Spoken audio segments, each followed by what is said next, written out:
He's looking for peace in this place. He wants to come back. He's not doing this to push you away or shut you away from his life forever. It's not like that.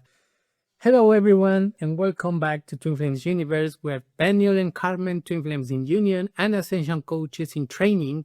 And today we're going to talk about the biggest fear of the Divine Masculine. In separation. Yeah, so how many times have you felt like you wanted to connect more with your Divine Masculine, to reach out to them, maybe even like go on dates with them more often? You know, every time you do this, they seem to shut down or they push you away, or you just can't reach out to them, right? Like they don't talk to you or they don't answer back. What's going on here? And how many times have you wondered, like, wow, I'm doing all this inner work, I'm aware of twin flames, but why is he not? What's going on with him? Is he actually feeling things? Is he aware of the connection? What is he moving through in separation? Today, we will reveal that, like, what's going on? What's the truth behind all of this? Yeah. And so, when it comes to the Divine Masculine, you need to understand that they move through their process on a different way. What we mean by this is that it may not look like they are doing something, especially when it comes to spirituality, because that happens sometimes. But that's not the truth, because healing is not about knowing spiritual terms or doing a specific thing. Healing is about feeling your feelings and connecting with them. And so the biggest fear for the Divine Masculine sometimes can be to just feel your feelings, to get in touch with them.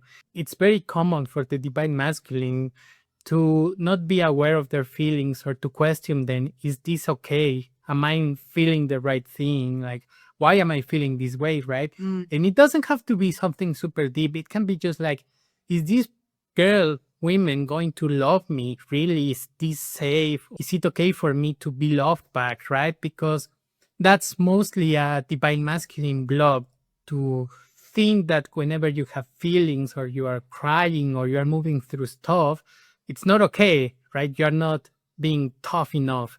And so the biggest fear for the Divine Masculine is just getting in touch with these feelings. They need to go through this process at their own pace, right?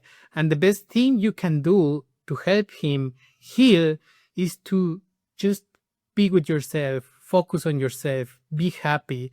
Because a lot of times when we have upsets between us, when I'm upset and she gets upset, it's harder for us to work through that because it's double the work. It's like, now it, like, as a masculine, I feel like I have to work on my stuff, and now I have to work on our stuff. And it's a little like crazy, like, you know, overwhelming. Yeah. But when I'm upset and she's feeling good, it's more like an invitation. It's like, okay, bro, go feel upset. Do whatever you want. I'll be enjoying here. And when you're ready, you can come back and enjoy. And that usually helps me move through my feelings a lot faster, to feel like, okay, I feel this way, I feel that way. But, you know, it's not what I want to feel. I want to feel good. And in that moment, that's when the healing happens. So the only thing you need to do is use the mirror exercises you feel any upset, but also allow yourself to be happy, to feel good. And so it doesn't mean that you abandon your Divine Masculine whenever he feels upset, right? Just for example, in this example, for me, it felt really good to just be with myself. And I was like, okay, he obviously needs some space. He doesn't want to work through it with me together, me holding space for him in that way. But the best way I can do, or the best thing I can do right now, is to be with myself, to enjoy and do something fun. And I know that he's going to come to that conclusion to heal when I'm just enjoying, and that gives him the space to really fully express himself and feel safe. And that's another key component. And another fear that your Divine Masculine may have during separation is that he doesn't feel safe at all with love, right? He experienced too past lovers, past relationships, and upsets or difficulties with his parents. For example, his mom might have been neglecting your Divine Masculine a lot, and he didn't feel like, oh, I'm just allowed to be, or I'm allowed to have tantrums or feel upset, right? Most of us even I grew up like this, independently from the Divine Masculine, kind of, right? Like, that I wasn't safe and able to express myself with my parents. I was never allowed to be really upset. And that's something to move through. And your Divine Masculine really needs to feel safe with you. That has been said in our coaching when we were moving through this a lot. I was like, Daniel is shutting down. I don't know what to do. what can I do? And my coach was just like, well, he needs to feel safe with you. If you're constantly on him, like, what are you upset about? Is it about me? Why are you shutting down? It's about me. I did a mistake. He was like, don't wait. Oh my God. Robot shutting down, like, yeah, and you understand that, right? Like now I totally get it. When you're constantly like, oh my God, it's my upset, or it's my fault. I made him upset. Oh my God, I did something wrong. Oh my God, I'm going to lose him. He's going to abandon me because I did a mistake or whatever, right?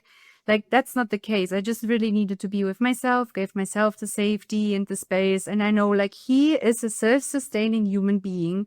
And as twin flames, we are one. When I heal, I choose to heal. He chooses to heal too. It impacts our both consciousness, our shared consciousness. yeah. And so something important to have in mind is that you are not responsible for him. Like whenever he goes through these upset blocks or experiences, you don't need to feel guilty and try to save him. You don't need to do that. It's actually uncomfortable. But what you can do, and it's a very sexy thing for the divine masculine, is to be peaceful, to stay peaceful and be happy. Because when you're upset, what do you prefer? When you're upset, do you want someone who gets upset that you're upset and is like, go away, stop doing this, like you're so annoying? Or do you prefer someone who's peaceful and is understanding, like, hey, I understand you're upset, like take your time, and whenever you feel ready, I'm here for you, right? You don't need to save him. You just need to stay there and show him the love, that you won't be going anywhere, or that you won't take it personal, or that you won't go into this crisis, right? Of like, oh my God, if you're not talking to me, then the world is ending. And now he has also this pressure of like, I need to feel good so we can be together. No, no, no. Release that burden of your union.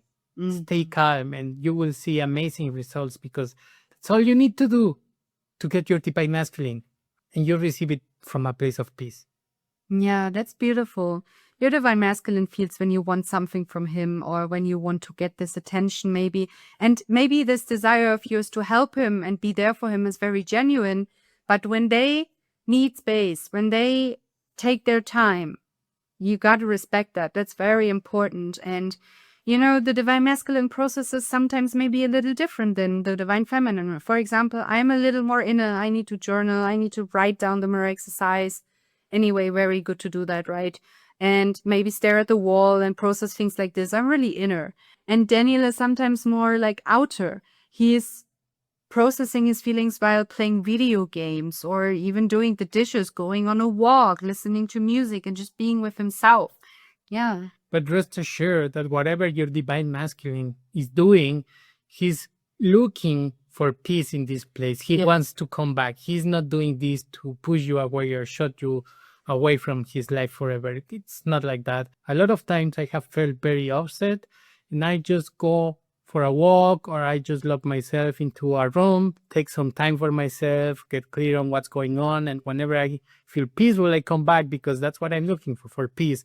I just don't want to go into a fight that doesn't have any purpose. I just want to feel good and get clear on why am I not feeling good, and that's it. And you can trust your divine masculine too. You can trust that he's doing that too. So yes, that's all you need. Trust the process, trust your inner work, trust your twin flame. Yeah. And I do remember that Daniel once shared with me in a fight, or after the fight, after we healed for that, he told me that he feels so much passion for me that he sometimes doesn't know how to express that or feel through that. And that's why he needs to take space too, to really like get clear on his feeling, as he said. And you see, in the end, there is a lot of passion. There is a lot of love.